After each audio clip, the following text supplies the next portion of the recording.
Ryan, Kirby and Mark Lane have a dream. On a waterfront property in Salmon Line, Newfoundland, that dream is becoming a reality.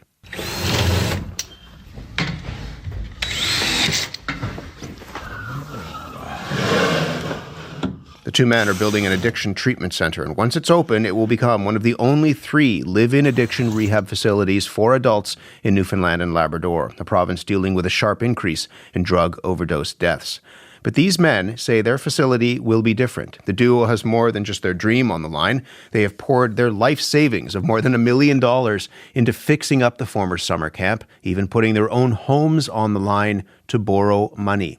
Ryan Kirby and Mark Lane are both with me this morning from our studio in St. John's. Good morning to you both. Good morning. Good morning. Ryan, this is such an interesting story, and I want to start with you. Mark, we'll get to you in a moment, but Ryan, begin with your own involvement in this. Tell us why you're building this and what you're building. Yeah, so we have this beautiful property up on the Salmon Line that became available a couple of years ago, and Mark approached us and thought it would be a great idea. And we immediately jumped on it, and it's been 2.5 years now that we've been working at this. It's something obviously near and dear to me because, I personally struggled myself. So, the ability or the chance, to help other people and to, maybe show people ways that help me. It was just an amazing opportunity. So, yeah, I wanted to take that opportunity, and we're working every day up on site right now trying to get the building renovated and hoping to open in June. Do you mind me asking you about your own struggles? You've described yourself as a recovering cocaine addict and alcoholic. Can you tell me a little bit about that? And I mean, I guess when you started using, but also how extensive that use became for you? Yeah, I mean, I think like a lot of people, it started, very harmlessly, I would say, when I was, in my late teens, early 20s, and just, going out on the weekends and, partying and doing these things. And, I know I have a very, very addictive personality, I learned. And when people were going home at the end of the night, I couldn't shut it off. I wanted to keep going, and and sometimes I'd be up for days, and it got really, really bad for me. So, I'm almost 7 years now with sobriety and clean time under my belt. Which Congratulations. Thank you so much, man. It's, it's incredible. I tell people it's one of the coolest things about me is, that I've, done this, and I found a new lease on life. So that's awesome. Yeah, man. Yeah, for sure. You tried rehab, right? I did. Yeah. I actually, I did rehab twice. Didn't, I don't think, I took it seriously the first time, but, when I came out, I went, more or less, I went back into the same environment and things that I had been into before.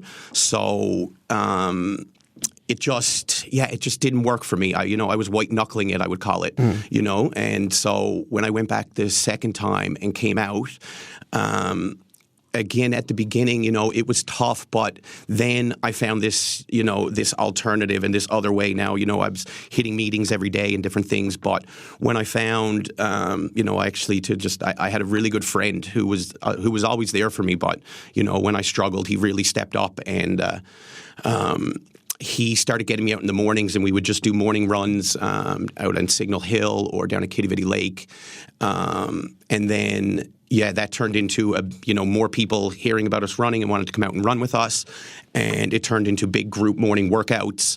And we would do like guided hikes on the weekends. All of us, we would go on the East Coast Trail, and so that's where I found this new lease on life that I talk about. That's amazing. It's waking up early in the mornings. It's making my bed. It's seeing a sunrise.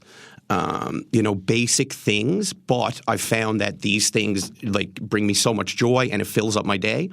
And I just feel very lucky. So with that new lease on life, and that's amazing that you found that. Why did you want to get involved in building something like this, building a rehab facility that perhaps would be different than the one that did not stick for you? Right. Yeah. Well, I mean, they say in the program that, you can only keep what you have by giving it away. And so I think that this is the ultimate way to give back and to, really make a change, just not, for the province, but basically, this is something that can help people all across Canada and the world. So it's, I want to help people.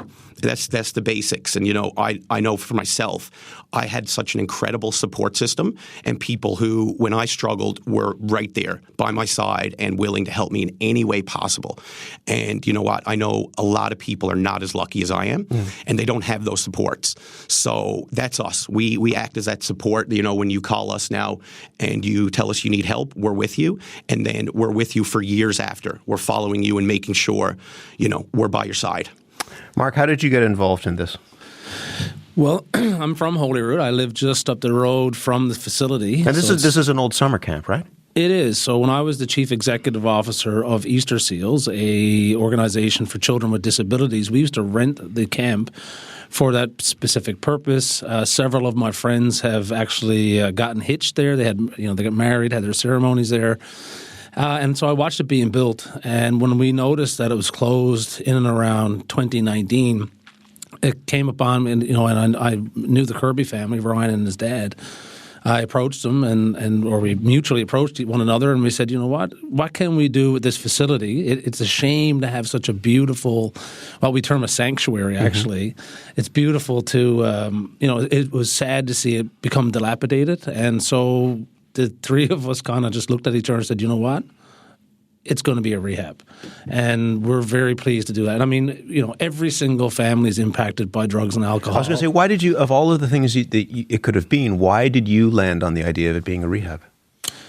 I've got alcoholism in my family as well, not in my immediate family, but, cousins and grandparents and things like that over the years. I mean, it's something that's just more prevalent.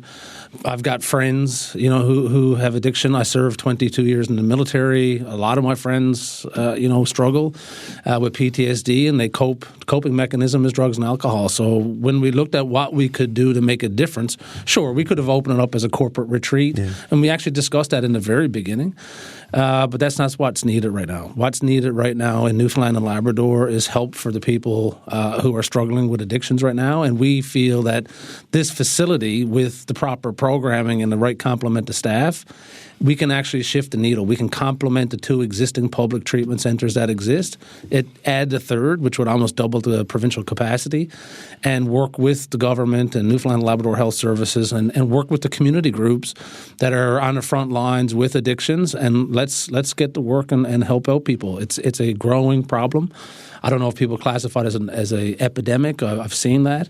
But, I mean, even in my small, rural, remote town of Holyrood, I can see it. I see it every day, and it's heartbreaking.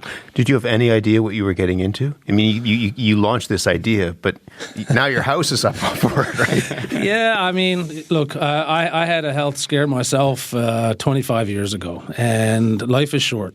And, what's the purpose? If you can, as Ryan said, I mean, it's about helping other people. Yeah, I mean, my mother freaks out when she realizes that we've put our house up for collateral and we're going to do it again for a mortgage. What do you say to her? I love you, Mom. Forgive me. No, basically, she listen. I've part of a lot of who I am, I attribute to my parents. Yeah. And I remember Christmas time, and there's always strangers in my house Christmas time. And it was people who needed a family at Christmas. When I was young, I really didn't appreciate it as much as I do today. But looking back, I'm very proud to be able to replicate, I guess, what my parents taught me what to do, and is be kind. Ryan, why do you think this setting will be special and perhaps different than your own experience in rehab? Taking a look at it, I mean, there's these, the cabins in this semicircle and a kind of a main building at the heart of it, and it looks like a beautiful setting. But why do you think that will help people? Yeah, no, it's, we had a lady come up from a facility across Canada, and when she drove onto the property, she literally got out of her car and she said, this is programming. Like, we have 2 or 3 these trail system going through our property that walks right along our kilometer of waterfront. It's, I get up there every morning, around 6:30, 7 o'clock, and the sun's breaking over the cabins. It's quiet. You can, all you hear are the birds. It's just, you get this peace and like solitude when you come up on this property. So, I don't know of many other facilities that would have a property like this. And we have this ability to be able to grow up there as well. So yeah, there's just, there's this feeling you get, and, being able to utilize that property and do programming outside. We have all the available, like for winter, you can go skating up there in the winter. You can skidooing there. We got quads. You can do all of these different things. And based on your own experience, I mean, being outside, you think will be a real benefit to people who are in recovery? Major benefit. I can say that the facility that I went to was in one of the most spectacular places in Newfoundland, and there was no programming outside. Everything was done in the building. There were lots of forms and things you had to sign, even just to, go for a little walk to be able to see the spectacular setting that you're in. So, I mean, we want to utilize that. We want to use as much programming and different things as we can with the property that we have. Mark mentioned there are only a couple of live-in rehab facilities in the province. And because of that, I mean, I've read about the wait times, but also people can end up being sent out of province for treatment, right? That is correct. I don't know the exact number. I do know a number of individuals who've been sent out of the province. What do you think the impact of that is? And when people are going through something as difficult as trying to get help, and the option is you can get help, sure, but you're not in your home.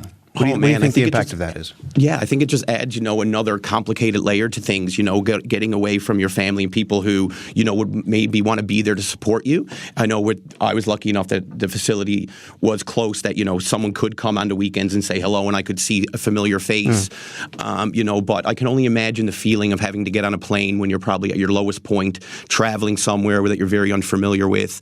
Yeah, I think it just adds these other layers that, just make the process a bit more difficult.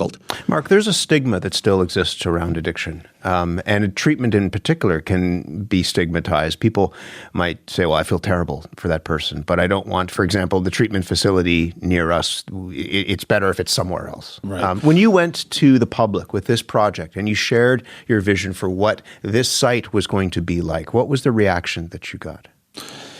One of the risks that we identified in our business plan was NIMBY, so not in my backyard. Very unexpectedly, and unfortunately, I would say, because it's an indication of the need, we got thousands and thousands of emails, messages, texts, etc., that continue minute by minute every day. I expect more after today's feature here on The Current. We have social license to operate. One of the things we want to do is prove that a treatment center is good for the human good, it's good for communities, it's good for individuals and families, and it's good for the local economy. You surprised by that reaction? I was a little bit, but no, not really, because we're Newfoundlanders and Labradorians. We're a friendly bunch. Many of the people who live on the street, I live on the same street as the treatment center, and many people who live on that street have reached out and congratulated and offered support. But it's a double-edged sword. So I think it's also an indication of the underlying problem that everybody's impacted by it. So when they see that there's a light at the end of the tunnel, whereby there may be there will be additional programming in this field, I think people are super excited about it because people need help. Let me ask you, Mark, just about some of the practical things here. This is going to be a nonprofit. So how is this going to work? Who will pay, for example, for the treatment? Well, we're in the process now, early discussions with government and Newfoundland Labrador Health Services. What we're hoping is that once we're operational, that we can get referrals from physicians and paid for through the MCP program here in the province. What have you heard from government? One of the things, CBC asked them for comment, and the government said, particularly through the health department, this project is still in development phase. The government continues to stay informed as the project evolves. What have you heard for that? Is the sense that the government will step in here? I think so. We have a tour tomorrow or Thursday, I think, with some senior leadership in the Newfoundland Labrador Health Services.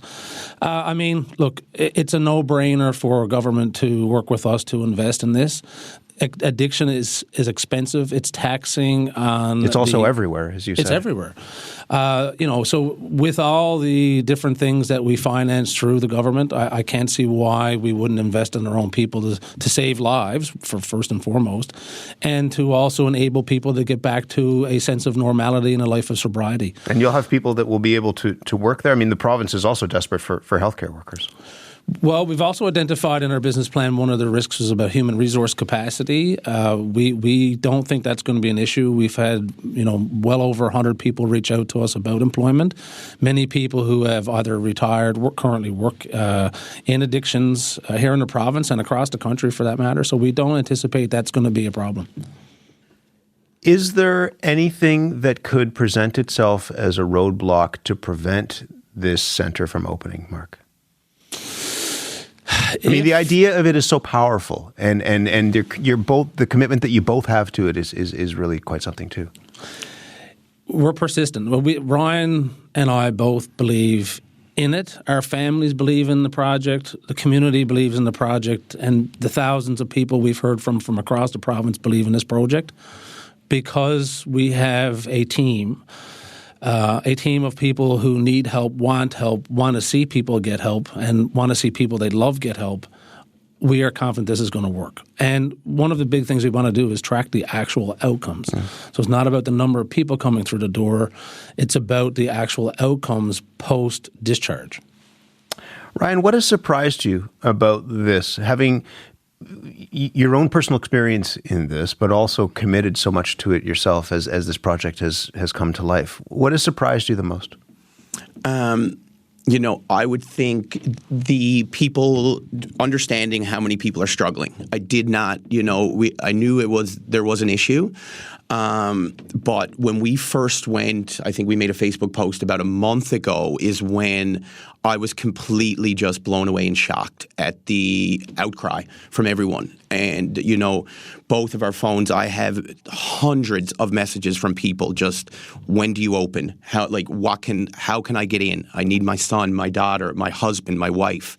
It really hit home to me just how prevalent, how serious this issue is. And so there's this feeling, whatever it takes, we have to open this place and we have to get this open. And so the plan is to open it in June? It is, yes. Yeah. Who are you going to think about when you open the doors, Ryan? Did you say who am I going to think about? Yeah. I mean, because people will come through those doors. You mentioned all the people who've been getting in touch with you, people who've supported you. When you open those doors and somebody walks in, who are you going to be thinking about? Wow, that's an incredible question. My parents have been such an incredible support system for me. They're not together, but, they come together for me whenever needed. And, to be able to, do this and help the people that we're hoping to help, it's, I just can't think of a better feeling. So, there's lots I'm going to think of for sure. What about for you, Mark? You put a lot into this, right? Well, my kids. I mean, when I grew up out around the Bay in rural Newfoundland, drugs wasn't a big problem. I mean, you heard about it, you saw it. It wasn't the same type of drugs that exist today. One of my biggest fears in this new world we live in is these synthetic drugs. And I mean, addiction is there's an invisible line. And so I'm thinking about my kids. I mean, and other people's kids. Can we actually put a dent into the crisis that we feel exists in the province or we know exists in the province? And can we set up or help contribute to a society that's going to be better for my children? Both of you are doing amazing work, and it comes with sacrifice, but it is that idea that you can build something and help your own community. Thank you both for talking to us. Mark, it's good to speak with you. Oh, thank you, Matt. And Ryan, good to talk to you. You still have this running group that's out? Yeah, man, you know what? I run daily. Our group has sort of gotten a bit smaller right now. We're the last year I have been, nose deep in this project. So I run every morning by myself. My alarm goes off at 4:40, and then I hit the gym, and there's a few things and ways I like to start my day. So, yeah, man, always running. If you get the group back together, I'd love to come and be part of it. That would be great. Oh man, amazing for sure. And we'll see the site when we're in St. John's the next time. Thank you both. Thank you. Mark Lane and Ryan Kirby, both in our St. John's, Newfoundland studio.